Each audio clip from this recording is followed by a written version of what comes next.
सुप्रभात बच्चों, इस विद्या में आपका स्वागत है। हम लेखिका महादेवी वर्मा जी के द्वारा रचित गिल्लू विषय पढ़ रहे हैं, जो कि उनका एक संस्मरण में से एक है। तो हमने ये पढ़ा था कि लेखिका के घर में गिल्लू 2 साल तक रहा और गिल्लू लेखिका का इतना प्रिय था कि उनकी ध्यान आकर्षण करने के लिए वो हमेशा उनके पैर से लेकर सर तक चढ़ जाता था और फिर से झट से नीचे उतरकर पर्दों के बीच में छिप जाता था। तो लेखिका उससे मुक्ति पाने के लिए एक लिफाफे के अंदर उसे रख दिया करते थे। आइए उसके बाद के हिस्से को पढ़ते हैं। ऐसी अद्भुत स्थिति में कभी कभी घंटों मेज पर दीवार के सहारे खड़ा रहकर वह अपनी चमकीली आंखों से मेरा कार्यकलाप देखा करता। अर्थात जो लिफाफे के अंदर बंद रह के, उसके लिए वो एक अद्भुत स्थिति थी। उसमें कभी कभी वो क्या करता था, घंटों तक मेज पर, मेज मतलब वो टेबल पर दीवारे के सहारे, वो लिफाफे को लेखिका दीवारे के सहारे रख दिया करती थी। तो उसमें खड़ा होकर वो अपनी चमकीले मनकोसी आंखों से लेखिका का कार्यकलाप देखता रहता। भूख लगने पर चिक चिक करके मानो वह मुझे सूचना देता और काजू या बिस्किट मिल जाने पर उसी स्थिति में लिफाफे से बाहर वाले पंजों से पकड़कर उसे कुतरता। तो आप लोग देखिए कि लिफाफे के अंदर लेखिका उसे कैसे रखती थी, उसे उसके 2 पंजे और सिर को बाहर रखती थी। और भूख लगने पर गिल्लू क्या क्या करता था, चिकचिक करता था। तो लेखिका जैसे लेखिका से वो खाना मांग रहा है, मुझे भूख लगी है, मुझे खाना दो। तो लेखिका उसे खाने के लिए क्या देती थी, काजू या बिस्कुट। तो उसी स्थिति में वही लिफाफे के अंदर खड़े होकर गिल्लू लिफाफे के जो बाहर वाले उसके जो पंजे थे उसमें उस काजू या बिस्कुट को पकड़कर वो कुतरता रहता। कुतरना आप जानते हैं, चूहा गिलहरी जैसे जीवों के खाने को हम लोग क्या कहते हैं, वे लोग कुतरते हैं। कुतरना मतलब अपने मुंह से उसे छोटे छोटे खंड में करके फिर खाते हैं। चूहा सारे चीजों को कुतर गया, मतलब चूहा क्या करता है, छोटे छोटे उसे खंड में बना देता है। तो चूहे और गिलहरी को खाने को तरीके को हम लोग क्या कहते हैं, कुतरना। हम लोग पढ़ चुके हैं, जो सूक्ष्मभेदी शब्द में हमने पढ़ा था कि जीव जंतुओं को आवाज को, उनके खाने का अंदाज को भी शब्द के माध्यम में प्रकाश किया जाता है। तो चूहे गिलहरी जैसे जीवों की, छोटे जीवों की खाने को अंदाज को हम लोग क्या कहते हैं, कुतरना। फिर गिल्लू के जीवन का प्रथम बसंत आया। बसंत ऋतु आप जानते हैं, गिल्लू के जीवन में प्रथम वो बसंत उत्सव आया। अर्थात गिल्लू को हो सकता है 1 साल हो गया या फिर उसके जीवन में पहला साल बसंत आया। नीम और चमेली, बच्चों देखिए हम लोग ने समास, और जब हम समास पढ़ रहे थे तो उसमें देखिए आप एक नीम चमेली,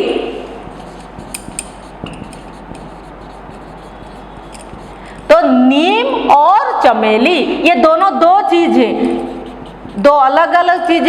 समास किसे कहते हैं, आप जानते हैं कि परस्पर संबंध रखने वाले 2 या 2 से अधिक शब्दों को जब हम मेल करते हैं, उनके मेल को हम लोग समास कहते हैं, समास वाक्य कहते हैं।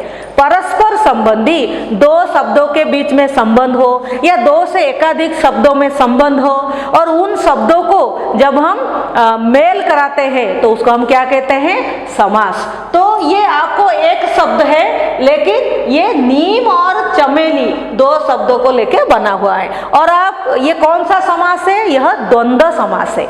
तो नीम चमेली की गंध, नीम आप जानते हैं नीम का पेड़ जो होता है, चमेली एक फूल का नाम होता है। तो नीम और चमेली के गंध मेरे कमरे में हौले हौले धीरे धीरे आने लगी, लेखिका के कमरे में। इसका अर्थ है, आप जानते हैं वसंत ऋतु जब आता है, नीम चमेली जैसे फूलों का संभार लेके आता है। तो लेखिका इसके जरिए बताने चाहते हैं कि वसंत ऋतु में क्या क्या होता है। बाहर की गिलहरियां, गिलहरी का बहुवचन बन गया गिलहरियां, बाहर की गिलहरियां। ये जो गिलहरी शब्द है ये स्त्रीलिंग है, लेकिन हम लोग जब इसका पुल्लिंग बनाते हैं तो क्या बनेगा, नर गिलहरी, मादा गिलहरी। लेकिन जो शब्द गिलहरी है ये स्त्रीलिंग है, इसलिए इसका बहुवचन हो गया गिलहरियां। आप जानते हैं ई कारण शब्द का बहुवचन कैसे बनता है, या बन के बनता है। तो बाहर की जो गिलहरियाँ थी, बाहर जो गिलहरियाँ थी वे जाली के पास, लेखिका ने गिल्लू का घर कहाँ बनाया था, खिड़की के पास उसे एक तार से लटका दिया था। तो वो जाली के पास आकर वे लोग चिक चिक करके पता नहीं उनके भाषा में क्या बताकर गिल्लू को कहते रहते थे। गिल्लू को जाली के पास बैठकर अपनेपन से बाहर झांकते देखकर मुझे लगा कि इसे मुक्त करना आवश्यक है। तो गिल्लू हमेशा जाली के पास बैठकर अपने जो बाहर से आए हुए गिलहरियों से न जाने चिक-चिक करके क्या बातें करता रहता था। इस अपनेपन को देखकर, तो ये शब्द है अपनापन,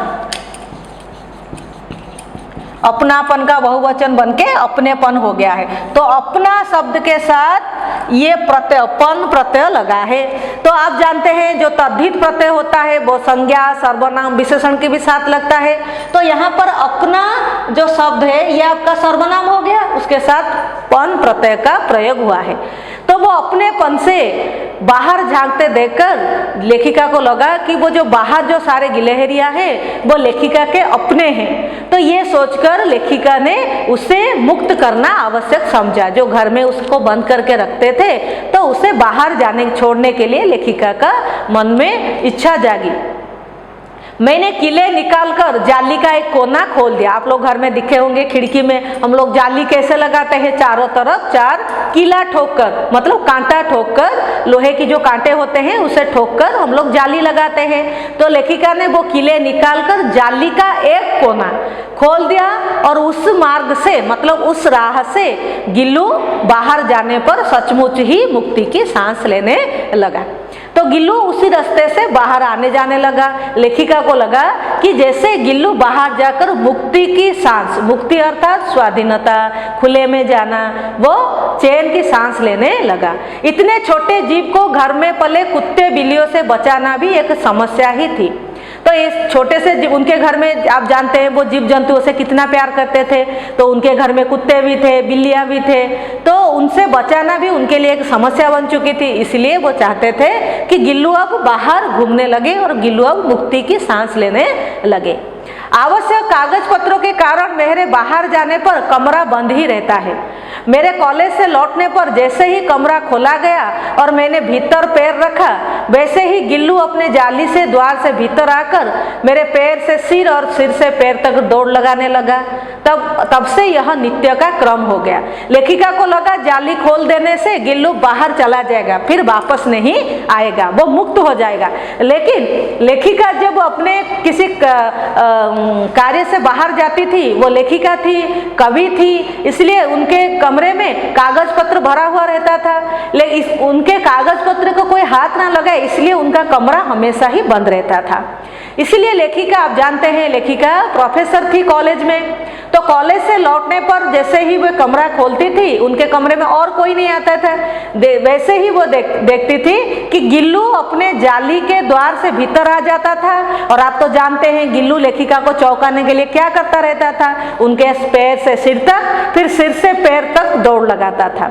ये नित्य का क्रम हो गया। नित्य मतलब हर रोज का ये क्रम हो गया था, उसका काम हो गया था। मतलब वो हर रोज गलती नहीं करता था, एक ही क्रम में, एक ही अंदाज में वो क्या करता था, सर से लेके पांव तक, फिर पांव से लेके सर तक वो चढ़ा करता था।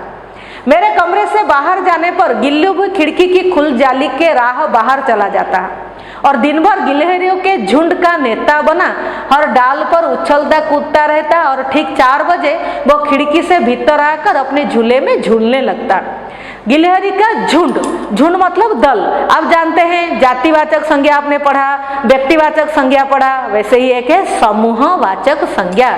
समूहवाचक संज्ञा में क्या होता है, एक जैसे अधिक लोगों को, अधिक वस्तुओं को लेकर हम लोग जो समाहार करते हैं, समूह को हम लोग समूहवाचक संज्ञा कहते हैं। तो गिलहरियों के जो एक से अधिक गिलहरी जब अपना दल बनाते हैं उसे हम क्या कहते हैं, झुंड। तो झुंड यहाँ पर समूहवाचक संज्ञा है। गिलहरियों के झुंड का नेता बन जाता था। कौन? गिल्लू। गिल्लू गिलहरियों के झुंड के नेता बनकर जैसे ही लेखिका अपने कमरे से बाहर जाती थी वह भी बाहर चला जाता था और क्या करता रहता था? दिन भर गिलहरियों के बीच में खेलता कूदता रहता था। और जब लेखिका ठीक कितने बजे लेखिका भीतर कमरे में आती थी? 4 बजे। गिल्लू भी 4 बजे खिड़की से भीतर आकर अपने झूले में झूलने लगता था। मुझे चौंकाने की इच्छा उसमें न जाने कब और कैसे उत्पन्न हो गई थी। कभी फूलदान के फूल में छिप जाता, कभी पर्दे की चुन्नट में और कभी सोन जूही की पत्तियों में। तो लेखिका को ये पता ना चला कि जो वो हमेशा उनका ध्यान आकर्षण करने के लिए उन्हें चौंकाता रहता था, ये इच्छा उसमें न जाने कब जागा, कब उत्पन्न हुआ, कब शुरू हुआ। उत्पन्न होना मतलब सृष्टि होना, शुरू होना। तो कभी फूलदान के फूलों में छिप जाता था वो, कभी पर्दे के चुन्नट में। चुन्नट क्या होता है? कपड़ों का मोड़ या जो हम लोग कहते हैं दबाकर, उड़िया में हम उसको कहते हैं जो कपड़ा के अंदर जो भांगो होता है ना, तो हिंदी में उसको कहते हैं कपड़े का मोड़, जिसे दबाकर हम लोग क्या करते हैं? एक हल्का सा परत बनता है, उस परत को क्या कहा जाता है? चुन्नट। जो कपड़ा जब हम लोग घर में लगाते हैं खिड़की पे, दरवाजे पर, तो उसे पर्दा कहते हैं। जो पर्दा जब आपस में कुछ परत बनाते हैं उसको कहते हैं चुन्नट। तो वो कहाँ कहाँ छिपता था? कभी वह फूलदान में छिपता था, कभी पर्दे के चुन्नट में छिपता था और उसका अति प्रिय सोन जूही की पत्तियों में भी छिप जाता था। तो बच्चों, आज हमने ये पढ़ा कि कैसे लेखिका की ध्यान आकर्षण करने के लिए गिल्लू क्या क्या करता रहता था और गिल्लू कैसे बाहर, लेखिका ने उसे बाहर निकाला था। आज के लिए बस इतना ही। धन्यवाद।